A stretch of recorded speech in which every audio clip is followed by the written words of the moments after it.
Une aventure au pays du magicien d'Oz. Pouh, qu'est-ce qu'on pourrait bien faire? J'ai une idée. Dit Paloma à son frère Enzo. Prenons un livre. On ne s'ennuie jamais quand on lit. Toi aussi, Pipo. Voilà Paloma, Enzo et Pipo plongés dans Le magicien d'Oz de Lyman Frank Baum. En un clin d'œil, par la magie de la lecture, ils se trouvent transportés à l'intérieur du livre. Quel étrange chemin de briques jaunes. S'exclame Paloma. C'est la route qui traverse le pays du magicien d'Oz. Chuchote une petite voix dans les buissons. Qui se cache là? Dit Enzo. Pipo fonce dans les branchages et revient en couinant. Un lion, tout chagriné d'avoir effrayé Pipo, sort du bosquet en rougissant. Oh, il ne faut pas avoir peur de moi. On m'appelle le lion poltron.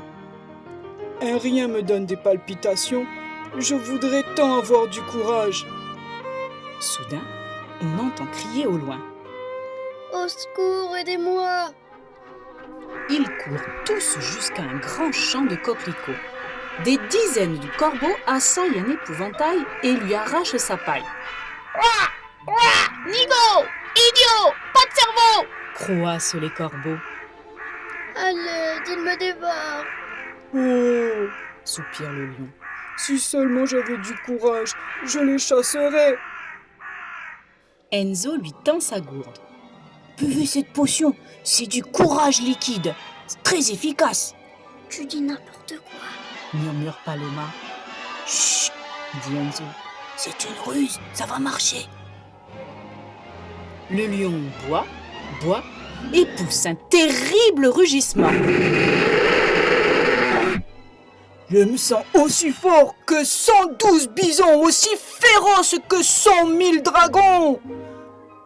Pipo veut du courage lui aussi. Il lèche une goutte sur le sol, dresse la queue et... Pipo et le lion foncent dans le champ en montrant leurs crocs, leurs griffes et leurs pectoraux. Les corbeaux s'enfuient à grands coups d'aile. Paloma et Enzo libèrent le pauvre épouvantail de son poteau. Pourquoi les corbeaux vous traitent-ils de nigo?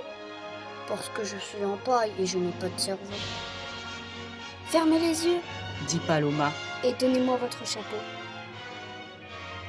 Paloma découpe le tissu, y faufile une pierre et recoue. Voilà, maintenant vous avez un cerveau au fond du chapeau. L'épouvantail se redresse, fier et flambant. Je me sens déjà beaucoup plus intelligent. Il secoue la tête pour s'en assurer. C'est vrai, je viens d'avoir une idée. Nos amis suivent le chemin jaune et arrivent devant une grande maison en bois. L'homme, en fer-blanc, est raide, comme une statue de pierre. Il ne peut plus bouger, ni parler, ni même se gratter le nez. « Oh non !» s'écrie le lion. « Il a rouillé !» J'ai un cerveau maintenant. Dit l'épouvantail. Je sais quoi faire. Allons chercher de l'huile pour moteur. Ils reviennent avec un gros bidon et enduisent les poignets, les coudes, les genoux, la bouche et le nez de l'homme rouillé. Quand ils ont fini, l'homme en fer-blanc fait des roulés-boulés, gonfle un biscotto, 2 biscottos, se gratte le nez et serre la main de l'épouvantail. Merci mon ami si intelligent, tu m'as sauvé la vie. C'est grâce à ces enfants, ils m'ont donné un cerveau. « Et à moi, du courage !» ajoute le lion. Alors peut-être pourriez-vous m'offrir un cœur? Dit l'homme en fer-blanc. Je suis en ferraille. C'est triste, non? J'ai justement un cœur dans ma poche. Répond Paloma. Elle colle un autocollant rouge sur la poitrine de l'homme en fer-blanc. Miracle! Il fait aussitôt des pirouettes, embrasse des pâquerettes, sourit à un rayon de soleil. Oh, que le monde des beaux, je vais l'aimer tout entier. Allons visiter le pays de porcelaine, dit le lion. C'est ce qu'il y a de plus joli ici. Ils arrivent dans une campagne où tout est en porcelaine lisse et brillante. Une jolie poupée sort de sa maison. En voyant le lion, elle sursaute, trébuche et la voilà en 1000 morceaux. Quelle catastrophe! Pleure la poupée, Je suis toute cassée! Nous allons te recoller. dit Paloma. Paloma sort de ses poches son matériel de bricolage. Elle recolle les 1000 morceaux de la poupée et la saupoudre de paillettes d'or. Oh, je vous trouve encore plus jolie qu'avant. Soupire l'homme en fer-blanc. La poupée de porcelaine sourit et lui saute au cou. Et maintenant, Dit Paloma, je vais vous dire la vérité à tous les trois.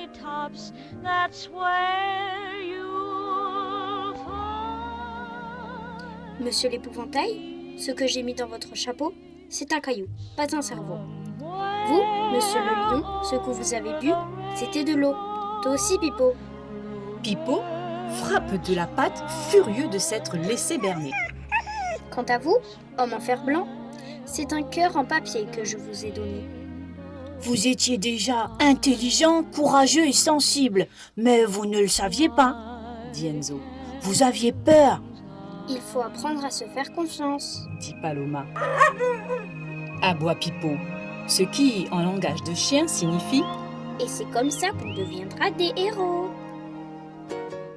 Et voilà, Le Magicien d'Oz est un roman qui a été écrit et publié aux États-Unis en l'an 1900.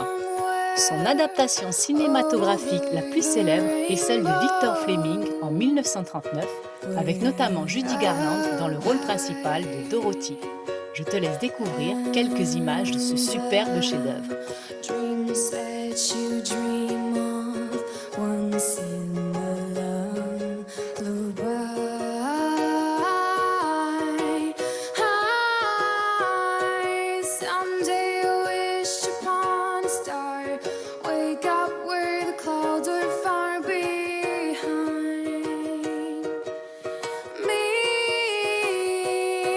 where trouble melts like lemon drops high above the chimney tops. That's where you'll find me. Oh, somewhere over the rainbow, bluebirds fly.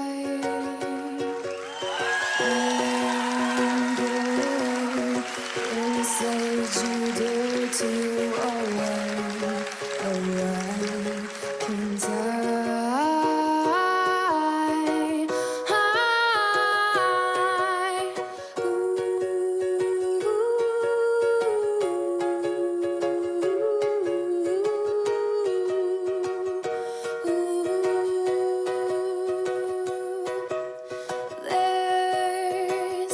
There's a land that I dream of once in the lullaby. J'espère que cette vidéo t'a plu. Merci et à très bientôt sur Stella's Box.